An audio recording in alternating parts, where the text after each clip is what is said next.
টেলিফোনেই পরিচয়, বন্ধুত্ব। তারপর জলপাইগুড়ি ধূপগুড়িতে যা ঘটল। ধূপগুড়ির ১ বছর ১৮-র এক মেয়ের সাথে কলকাতার এক মহিলার বন্ধুত্ব। স্বামীর সাথে মনোমালিন্য। স্বামীকে না বলেই কলকাতা থেকে ধূপগুড়িতে বান্ধবীর বাড়িতে এসে বেশ কয়েকদিন থাকার পর ধূপগুড়ি থেকে আজ কলকাতার বাসিন্দা মহিলা ধূপগুড়ির এই যুবতী বান্ধবীকে নিয়ে কলকাতা ফিরে যেতে চাইলে পরিবারের সদস্যের সন্দেহের দানা বাঁধে। তাদের মেয়ের জন্য পরিবারের সাথে কলকাতার এই মহিলার সাথে বচসা শুরু হয়। বিপাকে কলকাতার বান্ধবী মহিলা। কলকাতার এই মহিলার আচরণে বাড়ির লোকের সন্দেহ হতেই এলাকায় উত্তেজনা ছড়ায়। খবর পাওয়া মাত্রই ঘটনাস্থলে ধূপগুড়ি থানার পুলিশ পৌঁছে মহিলাকে থানায় নিয়ে গিয়ে জিজ্ঞাসাবাদ শুরু করে। যদিও ধূপগুড়ি থানা সূত্রে জানা যায়, ইতিমধ্যেই ব্যারাকপুর কমিশনারেটে এই মহিলার নামে মিসিং ডায়েরি হয়েছে। যোগাযোগ করা হলে মহিলার বাড়ির লোক ধূপগুড়ির উদ্দেশ্যে রওনা দিয়েছেন বলে পুলিশ সূত্রে খবর। পুরো ঘটনার তদন্ত শুরু করছে পুলিশ। তার বাড়ির ঠিক পিছনেই কি ঘটনা হয়েছে? এখানে ওরা নাকি আত্মীয় পরিচয়, বান্ধবী পরিচয় দিয়ে আসছে এদের বাড়িতে, জগদীশ দাসের বাড়িতে। তো 1 সপ্তাহর কাছাকাছি হয়ে গেল, 7 দিন, প্রায় 6 দিন, আজকে 7 দিনে পড়বে। তারপরে এরা সকালে আমাকে ডেকে নিয়ে আসলো যে ওদের মেয়েটাকে নাকি ওরা নিয়ে যেতে যাচ্ছে। তা আমি বলছি ওদের বাড়ি ঠিকানা আপনারা জানেন? কোথা না জানি না, মোবাইলের ফোনে হয়তো বান্ধবী। আমি বলছি এখন পাচার চক্র সক্রিয় চলছে, তাহলে এইভাবে যে মেয়েটাকে নিয়ে যাবে, কোথায় যাবে? নির্দিষ্ট ঠিকানা লাগবে, তাহলে ওরা আইডি প্রুফ একটা দেও, হয় ভোটার কার্ড বা আধার কার্ড, একটা কিছু প্রুফ দেও, তারপরে নাহলে ও একা চলে যাবে, পরবর্তীতে নেই যাবে, দাঁড়াও না। তারপরে হচ্ছে ও কিছুই দিতে পারে না। ও বলছে ওর বাড়ির লোকও নাকি দেবে না, ও স্বামীও ওকে ডকুমেন্টস দেবে না।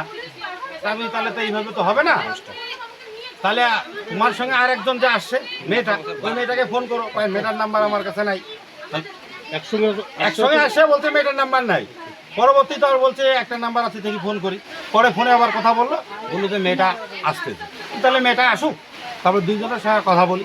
কথা বলে যদি আপনারা আইডি দিতে পারেন তাহলে চলে যাবেন, আর না হলে তো বাধ্য হয় আমাদের প্রশাসনের কাজ হচ্ছে পুলিশের হাতে তুলে দেওয়া। পুলিশকে তুলে দেওয়া। মেয়েটাকে আমরা প্রশ্ন করার পর তিনি নাম বলার অনিচ্ছুক, কি বলবেন? ও তো নির্দিষ্ট, ও বলছে একবার বারাসাত, একবার বলছে কলকাতা। এখন আমাদের যা ধারণা এটা হচ্ছে পুরোসি করে মেয়েটাকে নিয়ে গিয়ে পাচার করে কোথাও বিক্রি করে দিবে, এইটাই উদ্দেশ্য।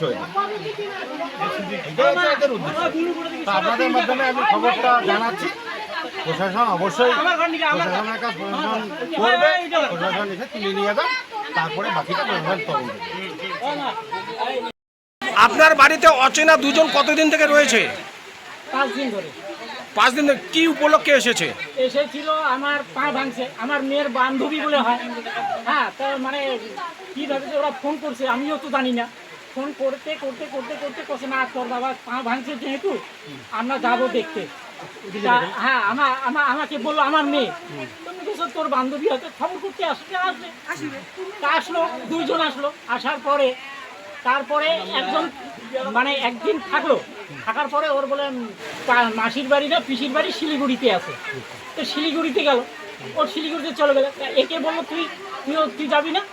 এ বললো যে আমি 4-5 দিন থাকবো, আমার বাবার বাড়ির দেশ, হ্যাঁ আমি এইখানে থাকবো, আমার বর আসবে আমাকে নিয়ে যাবে। তুমি বলছো তো ঠিকই আছে, যেহেতু এইরকম ভাবে বসে। তারপরে আমার একটু সন্দেহ জাগে, কিন্তু মুই চোখে চোখে দেখো। তারপরে দেখো তো আমার মেয়ের বয়স 15-16 বছর, এ দেখতেছি যে হ্যাঁ। তারপরে আমার সন্দেহ জাগলো, তো বান্ধবী তো হতে পারে না। তারপরে আমার ছেলেকে বললাম, বাবারে এতদিন রাখা যাবে না, ওর বর বলছে বলে 4-5-7 দিন থাকবে, একে পাঠাইতে। আমি তো পা ভাঙা, তো কি খেয়াবো। তারপরে ছেলে ওইখানে মুখ ধুতেছিল। ছেলে বললো এই তুই বাড়িতে যা, তবে টেনে উঠাই দিচ্ছি। এ যাবে না মেয়েটা নিয়ে যাবো, আর তা বলতেছে আমি একা যাইতে পারবো না। কিভাবে যাবি? দুজনে একজন চলে। হ্যাঁ না, ও একা যেতে পারবে না তো কিভাবে যাবে? তা কিভাবে যাবে? তারপরে আমি সীমাকে নিয়ে যাচ্ছি, ওইখানে 1 সপ্তাহ বা 1 মাস পরে তারপরে আমি পৌঁছে দেবো, দুইজন গেলে যাইতে পারবে। তখন আমরা ধুমকি টুমকি দিচ্ছি, তারপরে একাই যাচ্ছে। তারপরে আমাদের বাড়ির সামনে পঞ্চায়েত সমিতি, আমরা তো একাই যাইতে দিব না। হুম। ডাকলাম, তো বললো তো ডাকো, প্রমাণপত্র দে, তারপরে যাইতে দিব। ওই মেয়েটা যে দুইজন আসে, একজন মানে কবে গেছে? তারপরে দিনে গেছে, এক রাত্রি ছিল। কি মনে করছেন, আপনার মেয়েকে কি নিতে আসছে? না, আমার পা ভাঙছে খবর করতে আসছে।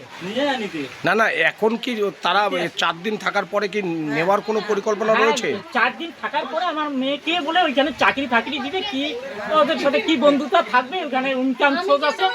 হ্যাঁ, কদিন ধরে বলছি যে ওর নাকি বাবার সাথে কোন কাজ পেয়েছে, ওখানে থাকবে আমার বাড়িতে।